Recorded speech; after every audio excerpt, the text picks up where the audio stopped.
121 కోట్ల భారతీయుల్లో సెన్స్ లేని వాళ్ల లెక్కెంతో మన సెన్సస్ వాళ్ళు తేల్చారా? మాట మాట్లాడితే మన ఘనమైన రాజకీయ నాయకుల నోళ్ల నుంచి తరచూ ఒక సెంటెన్స్ ఊడిపడుతోంది. జనమేమన్నా అమాయకుల పిచ్చోళ్ళ అంటూ మన సోకాల్డ్ లీడర్లు గొంతు చించుకోవడం ఒక అలవాటుగా మారింది. అమాయకులకు పిచ్చోళ్లకు వాళ్ళ నిర్వచనాలు వాళ్ళకుంటాయి. కానీ అసలు నిజమేంటి? మనం అమాయకులం కాదు, అలాగని అసాధ్యులము కాదు. కాకపోవచ్చు, కానీ ఒక లక్ష్యం అన్నది మాత్రం లేని వాళ్ళం. ఇది మనకు అవసరాన్ని బట్టి మనల్ని ఆకాశానికెత్తే పొలిటీషియన్లకు అద్భుతంగా తెలిసిన విషయం. అయితే బుర్ర తక్కువ వాళ్ళమని, గొర్రెలమని మనల్ని మనం తిట్టుకోవడానికి అహం మాత్రం అడ్డొస్తుంది. అయినా ఇది నిజమని, దీనికి రుజువులున్నాయని మనం మన చేష్టలే చెప్తున్నప్పుడు ఇక ఒప్పుకుంటే తప్పేమిటి? మనం పిచ్చివాళ్లం కాబట్టే పొలిటీషియన్లు ఇలా బరితెగిస్తున్నారు. మనల్ని అడ్డం పెట్టుకుని మనల్నే అడ్డగోలుగా దోచేసుకుంటున్నారు. మాటకు చేతకు పొంతన లేని పాలకుల్ని మౌనంగా భరిస్తున్నామంటే అందుకు కారణం మన ఈజీ గోయింగ్ నేచరే. నిస్సహాయత మాత్రం కానే కాదు. సీరియస్గా తీసుకుని చీల్చి చెండాడాల్సిన సమస్యలు మన కళ్ళ ముందు కనిపిస్తున్నా మనకెందుకులే అనుకునే లేఖితనమే దగాకోర్లకు దారినిస్తోంది. ఇలాంటివి ఒకటా రెండా వెతికితే వందలు వేల ఎగ్జాంపుల్స్ మన కళ్ళ ముందు. హక్కుల గురించి ఉపన్యాసాలు ఇచ్చే మనం బాధ్యతల గురించి ఒక్క మాటైనా ఒక్క రోజైనా మాట్లాడుకున్నామా? 73 ఏళ్ల పెద్ద ఆయన అవినీతి నిరోధక బిల్లు మీద ఎక్కడో జంతర్ మంతర్లో కూర్చుని దీక్ష చేస్తే ఇక్కడున్న మనం చైతన్యం కనబరిచాం. నినాదాలు చేసి బాగా ఆయాసపడ్డాం. జాగో జాగో అంటూ అందరూ మేల్కునేలా చేశాం. ఆ తర్వాత మాత్రం ఏం చేయగలిగాం? కరప్షన్ గురించి మళ్ళీ ఎవరైనా మాట్లాడతారేమని చూద్దామని వెయిట్ చేస్తున్నాం తప్ప కరప్షన్ నిర్మూలన మీద ఒక్కసారైనా కమిట్మెంట్తో ఆలోచించామా? లంచం ఇవ్వడం మానేశామా? లంచం తీసుకోవడం మానేశామా? చెయ్యి చాపిన ట్రాఫిక్ కానిస్టేబుల్ని ఇదేంటయ్యా అంటూ నిలదీయగలిగామా? ఈ ప్రశ్నల్లో ఒక్క దానికైనా మన దగ్గర నికార్సైన సమాధానం మాత్రం లేదు. మన బ్యాంక్ బ్యాలెన్సు, సొంత స్టేటస్సు బాగా పెరగాలి. దీనికే ఫస్ట్ ప్రిఫరెన్స్.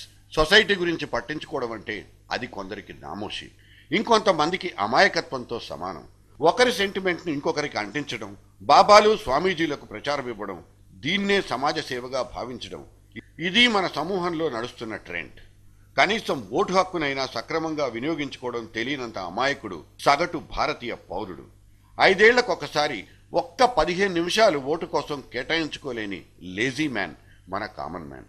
సార్వత్రిక ఎన్నికలు జరిగిన ప్రతిసారి సగటున ఓటు హక్కు వినియోగించుకుంటున్న జనం 40 నుంచి 45% మాత్రం దాటలేదు. మరి మిగతా 60-65% జనం తెలివైన వాళ్ళ లేక తెలివి తక్కువ వాళ్ళ? మొన్నటికి మొన్న తమిళనాడు ఎన్నికల్లో మాత్రం ఓటింగ్ టర్నౌట్ 80% రీచ్ అయ్యింది. మనలో ఇంత చైతన్యం ఎలా వచ్చిందని అక్కడి జనమే నోళ్లెళ్లబెట్టారు. పోలైన ఇన్ని ఓట్ల వెనక పార్టీలు ఇస్తామని దండోరా వేసిన మిక్సీలు, గ్రైండర్లు, ల్యాప్టాప్లు ఉన్నాయనంటే వ్యంగ్యమా అంటూ తిట్టేస్తారు. మీ ఓటు మాకంటూ విచ్చలవిడిగా పంచిన నోట్ల కట్టలు కూడా పోలింగ్ పర్సెంటేజ్ని రెట్టింపు చేశాయని ఎవరికి మాత్రం తెలీదు. ఒకరికి తెలియకుండా ఇంకొకరు ఓటర్ల జేబులో కరెన్సీ నోట్లు కుక్కినా కాదనలేము, వద్దు పొమ్మనలేం, కక్కుర్తి పడకుండా ఉండలేం. ఒక అభ్యర్థి 1000 రూపాయలు, మరొకరు 750, ఇంకొకరు 500 ఇస్తే 500 ఇచ్చిన అభ్యర్థే తక్కువ అవినీతిపరుడు కాబట్టి వాడికే ఓటేశానని చెప్పుకుంటాడు ఒక ఓటుగాడు. ఇది వాడి తెలివితేటలు అనుకోవాలా లేక అమాయకత్వమా? మీరు కిలో బియ్యం 1 రూపాయికి ఇస్తానంటే ముందు నమ్మలేం. ఇవ్వడం మొదలుపెట్టి ఆపేస్తామన్నా, ధర పెంచుతామన్నా ఒప్పుకోం. అందుకే తెలివిగా రూపాయికి 2 రూపాయలకు మీరిస్తామన్న కోటాను తెగనరికి వెనక నుంచి మీరు వెన్నుపోట్లు పొడుస్తున్నది. ఫ్రీ అంటూ మాకిచ్చిన టీవీ సెట్లు, మిక్సర్ల మాట పక్కన పెడితే కరెంటు గురించి మాట్లాడే దమ్ముందా? ఏది ఎక్కడా ఫ్రీ కరెంట్ అనబడే ఉచిత విద్యుత్తు? ఎలా ఇస్తామంటూ ఒక పచ్చచొక్క ఆయన అప్పుడెప్పుడో అడిగితే నువ్వు ఊరుకోవయ్యా, ఈ రాజయ్య ఇస్తానన్నాడు, ఇవ్వని అంటూ పక్కకు జరిపి నోరు మూయించాము. బట్టలారేసుకునే తీగల్ని చూపించి గేలి కూడా చేశాము.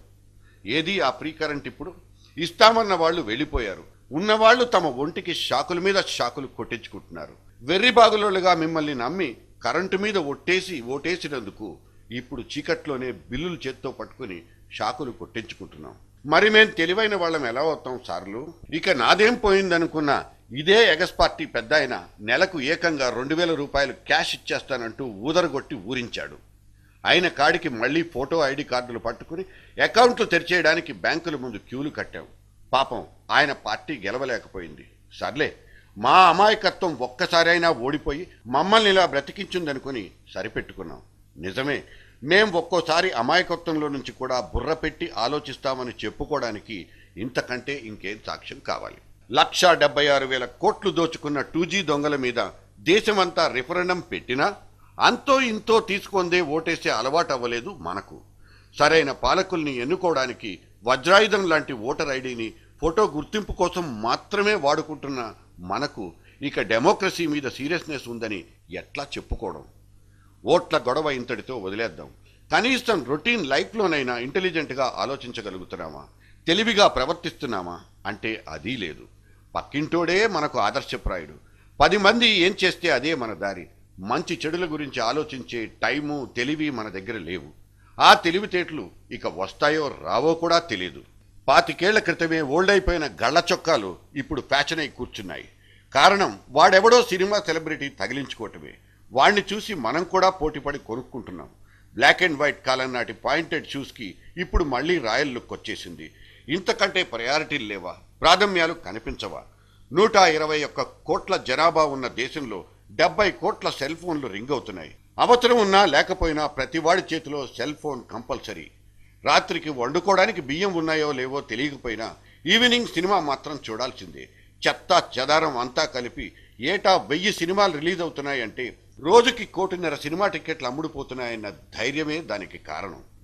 పక్క రాష్ట్రంలో భూకంపం వచ్చినా మన రాష్ట్రంలో క్రికెట్ మ్యాచ్ చూడడం మాత్రం మానుకోలేం.